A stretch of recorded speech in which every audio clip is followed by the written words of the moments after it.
रिया अपनी माँ सुजाता के साथ रहती है। रिया रंग रूप से काफी सुंदर होती है, केवल उसका कद कुछ ज्यादा ही लंबा होता है।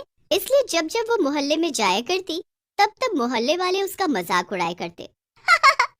देखो भाई, हमारे मोहल्ले में रहने वाली इंसानी जिराफ आ गई। वैसे रिया, तुम्हारे घर के पंखे साफ करने के लिए तुम्हें स्टूल की जरूरत नहीं लगती होगी ना? क्यों? और नहीं तो क्या, लगता है ये पानी की जगह दिन रात कॉम्प्लान पीती है, इसीलिए ये इतनी लंबी है। लंबोलिका कहीं की। रिया को उन सभी मोहल्ले वालों के तानों को सुनकर बहुत बुरा लगता है और वो घर आकर फूट फूट कर रोती है। ना बेटी ना, मत रो मेरी बच्ची। लोगों का क्या है, कुछ तो लोग कहेंगे, लोगों का तो काम ही है कहना। लेकिन माँ, हर कोई मुझे देखकर मेरी लंबी हाइट का मजाक उड़ाता है। अब मैं जानबूझकर ऐसी हूँ क्या? मैं लंबी हूँ तो इसमें मेरी क्या गलती है माँ? नहीं बेटी, इसमें तेरी कोई भी गलती नहीं है, तू चिंता मत कर। रिया काफी पैसे वाली होती है, लेकिन उसकी लंबी हाइट के चलते उससे कोई शादी करने के लिए भी तैयार नहीं था। इस वजह से वो और ज्यादा दुखी होती है। पिछले 3 दिनों में 10 रिश्तों ने मेरी लंबाई के कारण मुझे रिजेक्ट किया है। माँ, क्या ऐसी कोई दवाई नहीं है जिससे मेरी हाइट छोटी हो जाए? नहीं बेटी, और तुझे दुनिया वालों के लिए अपनी हाइट छोटी करने की कोई जरूरत भी नहीं है। तू जैसी है वैसी ही एकदम सुंदर है, क्योंकि इस दुनिया में सबसे ज्यादा सुंदर वही होता है जिसका मन सुंदर हो, समझी तू? समय के साथ सुजाता की मृत्यु हो जाती है और अब रिया अपने जीवन में पूरी तरह अकेली पड़ जाती है। फिर एक दिन उसके जीवन में एक हैंडसम लड़का आता है जिसका नाम अंकित होता है। अंकित रिया को शादी का प्रपोजल देता है। रिया, आई लव यू।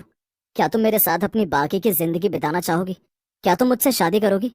क्या ये तुम सच कह रहे हो अंकित? तुम्हें बाकी लड़कों की तरह मेरी हाइट से कोई प्रॉब्लम नहीं है? नहीं रिया, व्यक्ति के मन की अच्छाई उसे सुंदर बनाती है, तन की अच्छाई नहीं। और अगर उस नजरिए से देखा जाए तो तुम्हारा मन तो एकदम खरा सोना है Riya. Thank you so much Ankit, I love you too. हाँ, मैं तुमसे शादी करने के लिए तैयार हूँ। इस तरह अंकित और रिया दोनों शादी कर लेते हैं। लेकिन शादी के बाद एक रात अचानक से अंकित रिया को सरप्राइज देने के लिए एक पहाड़ी इलाके में ले जाता है। अंकित, यहाँ क्यों लाए हो तुम मुझे? ऐसा कौन सा सरप्राइज देना है तुम्हें मुझे यहाँ पर? बताओगे भी? ओफो, अगर बता दिया तो सरप्राइज सरप्राइज थोड़ी रह जाएगा। मैं तुम्हें सीधे दिखाता हूँ। इतना कहकर अंकित अपनी जेब से एक नुकीला चाकू निकालता है और वो चाकू देख रिया डर जाती है।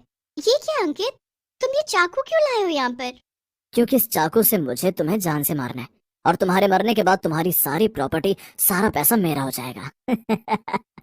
अब तुम्हारा इस दुनिया से जाने का वक्त आ गया है और मेरा इस दुनिया में ऐश करने का वक्त।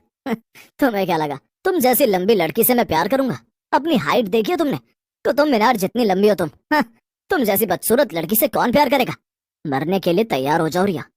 अंकित रिया को चाकू से मार देता है और वहाँ से चला जाता है। रिया की लाश वहीं पड़ी रहती है। रात को जब उस पहाड़ी रास्ते से एक गरीब डाकिया गुजर रहा होता है, तभी रिया को मरा हुआ देख वो डर जाता है।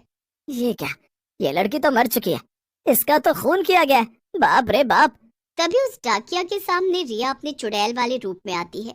अरे नहीं, इतनी लंबी चुड़ैल, तुम्हारा शरीर यहाँ है और तुम यहाँ चुड़ैल बन चुकी हो। मुझे बख्श दो, मुझे यहाँ से जाने दो, मैंने कुछ नहीं किया है, मैं तो बस यहाँ से जा ही रहा था, उतने में तुम्हें यहाँ देख लिया। तुम्हें घबराने की कोई जरूरत नहीं है डाक बाबू, क्योंकि मैं बेगुनाह लोगों के साथ कुछ गलत नहीं करूंगी। लेकिन हाँ, अगर तुमने गांव में किसी को मेरे बारे में बताया तो मैं तुम्हें जिंदा नहीं छोड़ूंगी। ना बाबा ना, मैं गांव में किसी को भी तुम्हारे बारे में नहीं बताऊंगा, बिल्कुल भी नहीं। इतना कहकर वो डाकिया कांपते हुए पैरों से फटाफट साइकिल चलाते हुए वहां से चला जाता है। रिया के मन में अब अपने बदले की आग चल रही थी। बहुत गलत किया है उस अंकित ने मेरे साथ। अब मैं पहले अपना बदला पूरा करूंगी और फिर इस गांव के हर उस व्यक्ति को कड़ी से कड़ी सजा दूंगी जो किसी की खामी का मजाक उड़ाकर उनका जीना दुश्वार कर देते हैं। अंकित अब रिया के पैसों से ऐशो आराम से भरा जीवन व्यतीत कर रहा होता है और वो एक महंगे क्लब में पार्टी कर रहा होता है। अबे कल्लू, ये क्या है? मेरी कोल्ड ड्रिंक में और बर्फ डाल, वरना मैं तेरी बंदर जैसी काली शक्ल को कोयले से भी काला बना दूंगा। सॉरी सर, अभी लाता हूँ मैं। अंकित जब थोड़ी देर बाद क्लब से बाहर आता है, तभी उसकी गाड़ी के सामने एक लंबी औरत आती है और जब वो गाड़ी से बाहर निकलता है तब चुड़ैल रिया को देख उसकी सांसें थम सी जाती हैं। बहुत मजा आया ना तुम्हें मुझे मारकर और मेरे पैसे हड़प कर। तुम पर मैंने इतना टूट विश्वास किया, लेकिन तुमने मेरे साथ ही विश्वासघात किया। अब मैं तुम्हें नहीं छोड़ूंगी। उस वेटर के काले रंग का मजाक उड़ाते हो।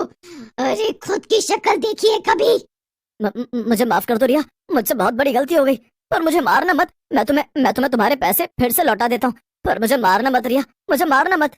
नहीं, तुझ जैसे नालायक आदमी को जिंदा रखने की गलती मैं कभी नहीं करूंगी। ये ले। रिया अपनी शैतानी शक्तियों से अंकित के शरीर का सारा खून पी जाती है और फिर उसे मार देती है।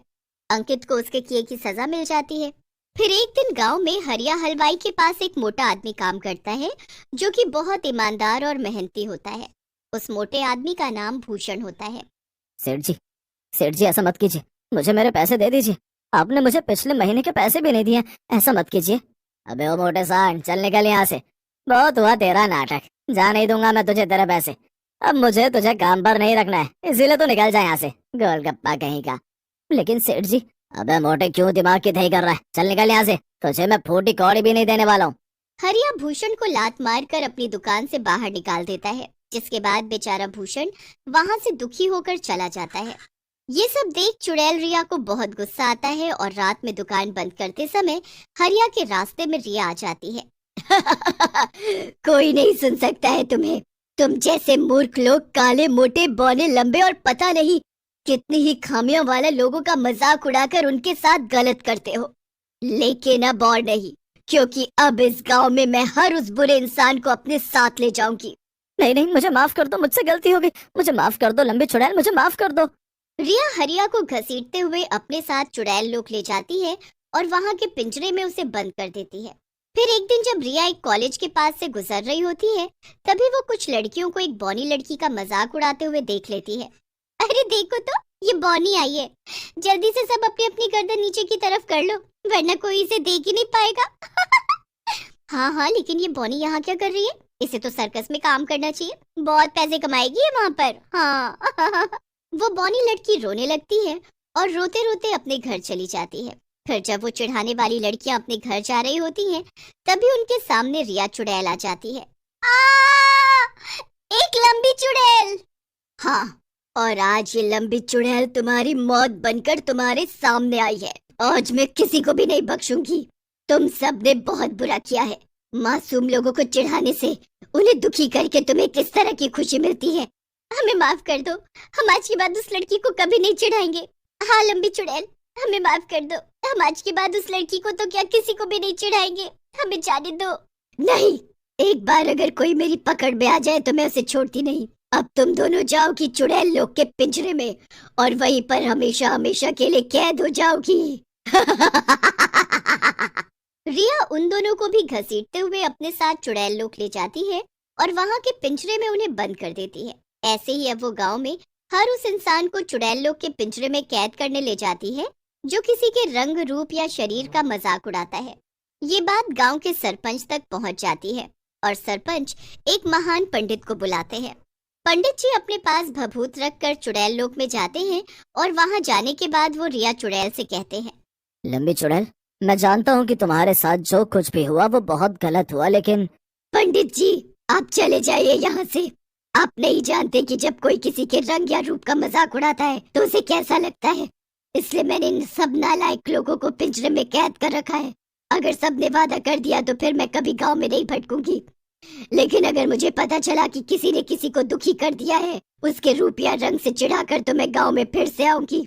इस तरह चुड़ैल उन सभी कैद किए हुए लोगों को बाहर कर देती है और सरपंच और पंडित सभी गाँव वासियों को एक दूसरे की इज्जत करने का आदेश देते हैं, जिसके बाद गांव में कोई किसी का मजाक नहीं उड़ाता और सभी साथ में खुशी से रहते हैं। और लंबी चुड़ैल रिया भी